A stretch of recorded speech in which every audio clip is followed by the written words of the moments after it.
Hi everyone. I had a really interesting phone call today which has prompted me to talk about needles for lip liners.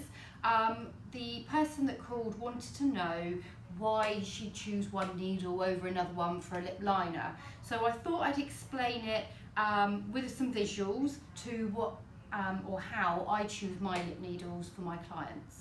So Sarah's going to zoom in really close to these needles here. We've got a 1 round liner, 3 round liner, a 5 round liner and a 7 round liner.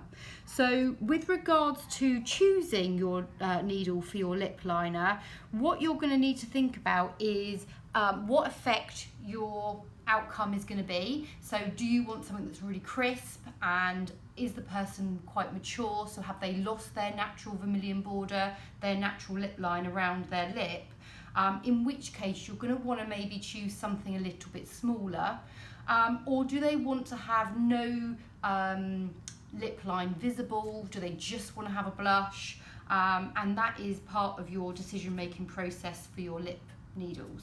So if we look initially at the 1 round liner, so this can actually have a really natural looking effect on the lip line, and I've actually put, I don't think you can see it maybe in there, but I've actually put just on the tip a bit of red Tombow pen just so you can see how far I would put it in to the skin. So putting it into the skin, it would just literally be the very tip of this needle, and smaller needles have got a much smaller surface area, so they go into the skin much quicker, much easier.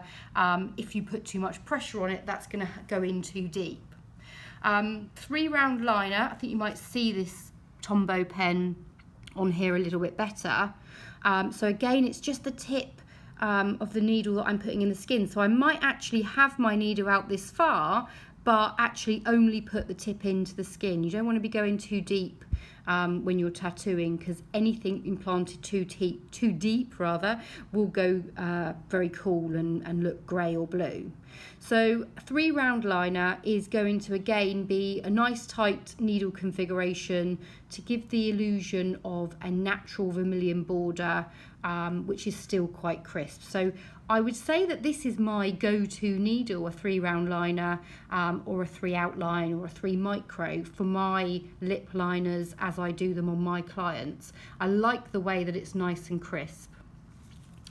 Then going maybe to a slightly bigger needle, 5 round liner. I rarely use this for my outlines of my lip liners because I just feel the bigger needles tend to make the lip line a little bit more smudgy because it's a bit softer.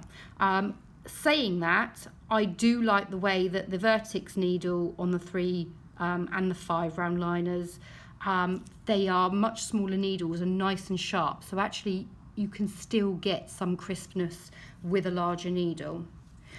Then going to the 7 round liner, this has got a much bigger surface area on the actual needle, so I feel like I'm putting it the slightest bit more pressure on my needle to actually get it in the skin. And again, I've put a bit of Tombow red pen on there just to show that only the tip that I would be putting into the skin.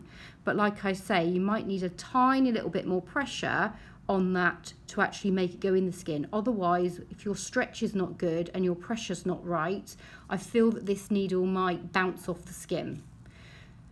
So hopefully that will give you some insight as to what needle to try for your lip liner treatments.